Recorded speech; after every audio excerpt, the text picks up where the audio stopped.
How to change language setting in TradeLocker application. Hi everyone, welcome back to another video from Trading for Beginners.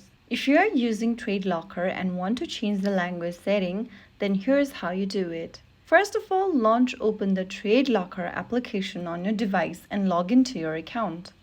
Once you're inside the home page, go ahead and tap on your profile icon, which should be located at the top right corner. And in the expanded menu, click on Settings. Inside the App Settings tab, go to the drop down at the very bottom, which is English in my case at the bottom. Just tap on it and you'll see a couple of different available languages displayed on the screen.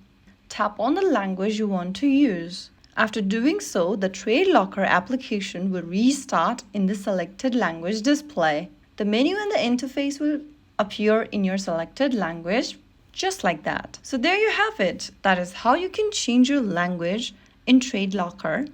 You can always switch back to the language of your preference whenever you want by repeating this step.